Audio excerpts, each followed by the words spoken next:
high criminal blockbuster killer movie To Kill a Monkey on Netflix. Well, I'm not here to give a movie review. Kemi Aditiba, you did you. Yeah, you're exactly who you think you are, and this movie is amazing, was amazing, and will always be amazing. And I'm not here to particularly give a movie review. It's more like basically for people who have watched.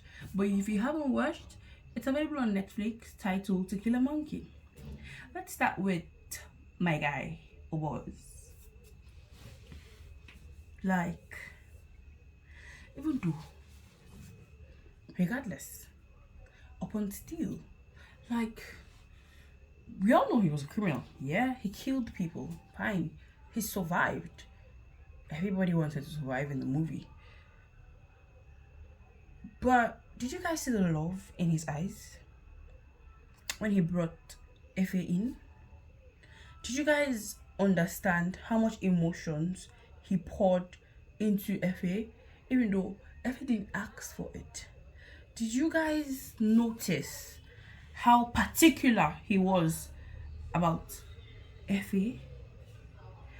I get the fact that in the first episode, Efe was embarrassed with poverty. Like poverty turned Efe into something nobody. I wouldn't wish that on anyone. But again, is this how poor people behave? Really? I mean, a boss was a criminal, but he had people he loved. He had people he catered for. He had people he couldn't see go down just like that. And one of those people was Ife. I feel like Boss made a mistake from the very first day he met Ife. Like, you saved my life once, okay. How many people do things for people in the world and they just see them and say hi, give them a couple of bucks if they can, and then that's it. He didn't owe Ife anything. Personally, you could have your own opinion and that's fine. It's arguable. So you could see him and remind him, or if you can't remember, probably someone would say, oh, I did this for you. I'm like, oh, okay. You could give him a couple of bucks, or you could just say thank you. That's enough. Because clearly they wouldn't have done that to expect something in return. And this was years ago. Imagine. If he's way older than Oboz in the movie, and I don't feel like he actually needed him to boost his financial stability. Efe brought his ideas because he wanted more. That's how poor people are. He wanted more, and you were offered a job. You were picked up from the street.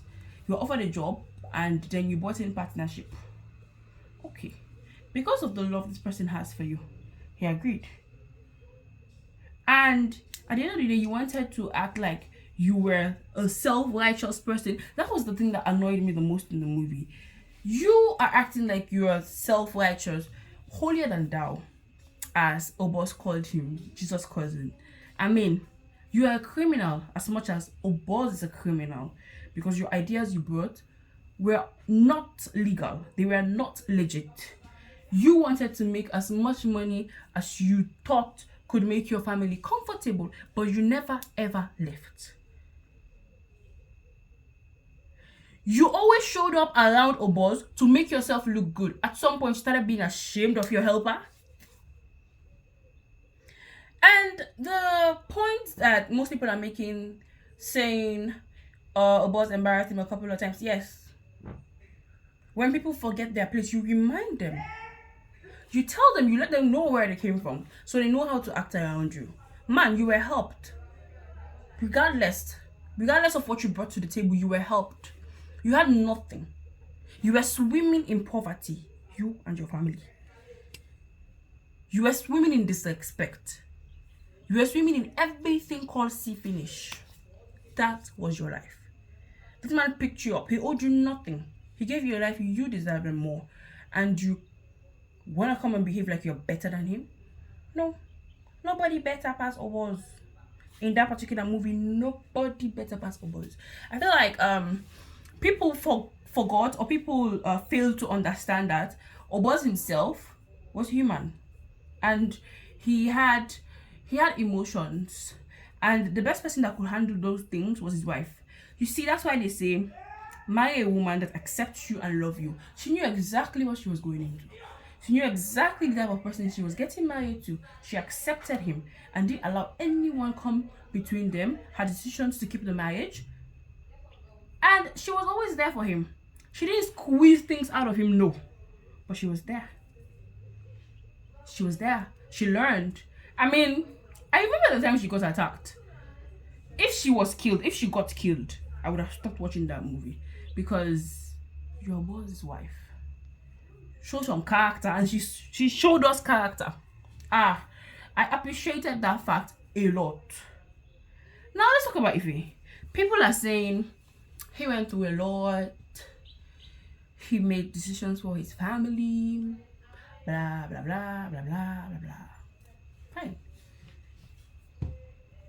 I think what Ife displayed are some of the effects of poverty. I mean, stinking poverty. And he never ever wanted to go back to that life. But again, how can you bite the hand that feeds you? How? I feel like Ife was generally a very, very selfish person from the start of the movie. In as much as his wife and the mother somehow pressured him a little, but again, he wanted the money. He just wanted more. He just wanted what could take them completely out of poverty. And yeah, I felt like he wanted more. Out of everything he got, he wanted more. And the self-righteous thinking was not something I fell for. And his wife, sir, oh, that bitch, gosh. I feel like she was a hypocrite. Because how can you tell the man you loved him more when he was poor? When you were poor, were you happy yourself? We were happy. Happy with what? Happy with having kids? Happy with almost getting thrown out of the hospital? Your mother pressuring the nigga? Like, he rejected the job. You went to somebody's house. You started admiring things. How did you expect your man to feel? You know you guys have nothing. In fact, you took alcohol from that house. You wanted the good life. Nosa wanted the good life. She needed the good life. She didn't just pressure him directly, but her actions had a lot of effect on her husband. So he did what he had to do for himself and his family. And I feel like everybody in this movie, even this movie has their own thingy related to betrayal or selfishness. If one person is not selfish, the other one is a betrayal. We look at what's it called? Jezebel for daughter. Ivie. If not me born that kind of bikini. But I pull belly. Cause I don't get you're stupid, you're mad, you're crazy together at the same time. You fell in love with a criminal, fine, he's lovable because Obos had a good side, but everything was given to you by your father. You were catered for, you were cared for. You didn't fuck this man once, you didn't fuck him twice. You fucked him for 2 bloody years. You knew this man was married and you wanted him to marry you. Wait, the bitch had the guts to get pregnant. She did. After the whole saga, she had the bold mind to testify against her father in court with so much hate in her eyes. I didn't support that character. May no one be cursed with such a child, because that's a curse, not a blessing. You can't do that to your own family. You are a betrayer too. Selfish, and you don't get sense. Because somebody that's reason, somebody that's smart would know there was nothing good was going to come out of that, and that was disrespectful for your father. But again, the fact that people were saying, oh, Obas didn't do good, he did bad by dating with Avia or sleeping with Avia, is a very child. Is she 13? Was she 16? 10? Was she raped? Was she a virgin? No. This girl was doing her thing. Like, she was doing her things.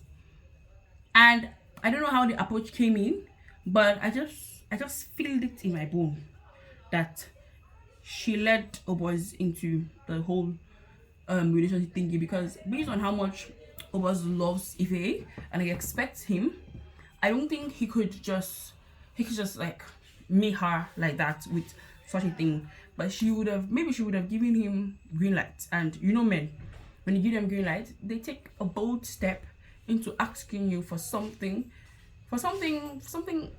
huge. And they feel like if you give them, then yes, you're the type of person they have processed in their head. Fine, let everybody relax. So let's feel like teacher. The issue with teacher, I felt like first Obos had every right not to tell Ife about this, because he was told, because he knew exactly what was going on. That's why the betrayal kicked in. Obos has taken years on the streets, like he knows what he's doing. And I feel like based on street credibility and how people do things on the street, it's torture or torture, all for all. When you do me, I do you back, as my Sierra Leone people say. So I don't feel like Obos was handling it bad. It's just this thing about Ife and his self-righteousness, thinking he's better than Obos, that led him to that. Teacher was being tortured emotionally and mentally. See that thing? Like, he was almost killed, even though he was not killed. Like, he was like, what Obos did hurt him so bad, so bad. And Obos was ready to do more. And teacher from nowhere just came, rescued the father, took the father home to that bitch called Sunshine. And at the end of the day, teacher called. He answered. You dined with the enemy of your friend, who is equally your enemy. And you thought what? You could just betray someone that loves you, someone you claim to love, someone you call your brother, and the enemy would accept you? You stupid. I feel like Ife had the brains, like he was technologically inclined. The educational background, like, it was huge, but see, common sense, he not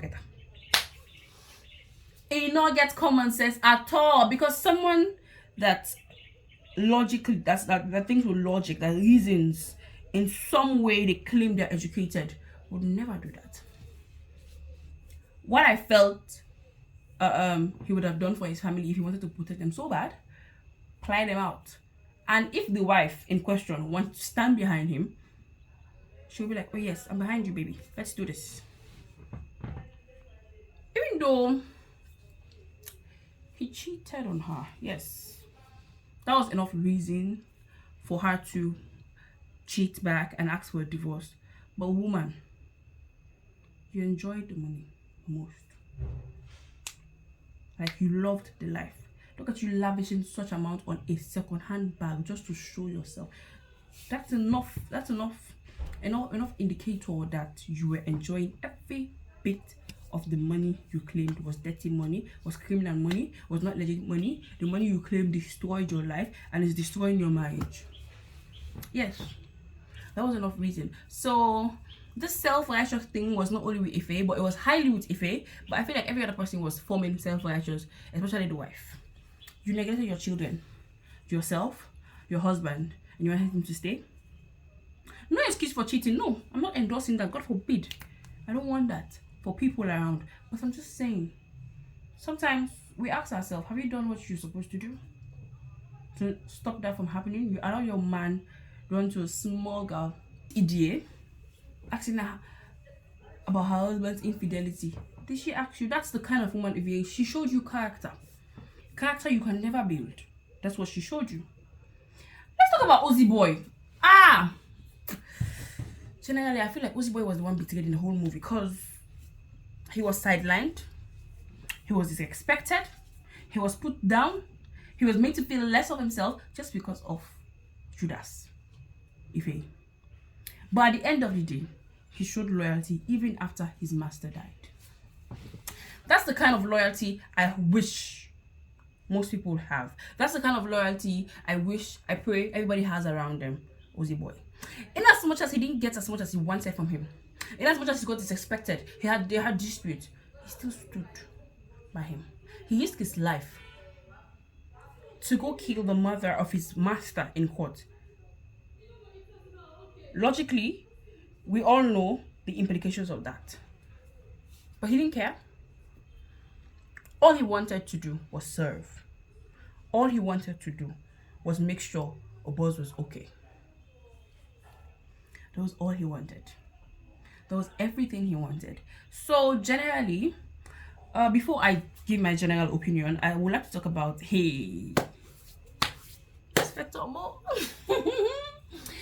Well, in as much as I was rooting for her, like, yes, go, you all want to see in the movie. At some point, like, she was acting, she made some dumb decisions, and for the kind of experience she had no right trusting her assistant the way she did. But again, if the trust wasn't there, the movie would have ended too early, and it would have all been a disaster. That leaving Sunshine behind, like, would have made her happy. If he was like, that man don't get sense. If he was smart enough, he would have understood, he would have known, he would have figured out that she would throw him under the bus. He needed eyes, and he was there. Like, selfish till the end. He looked out for himself more. Like, he was like, he didn't even think twice, because all the thing, the therapy, the pills, everything he was going through, that's fake, man. You did what you had to do to protect yourself more. And the person that helped you through the whole process, although she forced you into it, but again, you're a grown-up nigga, a smart one at that, as you imply. You couldn't be loyal to the last person that had you. In as much as, yeah, she had her own intentions initially, but she loved him at some point. And you expect her to what? To relax? Allow you go? You're a fool for thinking like that. She had to do what she had to do, and she got you good. So this is I feel like I have like spoken more than I expected, but this is my Kill a Monkey, and I give it to the director and writer of this movie, Kemi Adetiba. Like, girl, like, woman, you're whoever you think you are, and we hope for more like this, and better storylines, and this is perfect. This is perfect. This is wonderful. So guys, go watch To Kill a Monkey on Netflix and tell me what you think about it.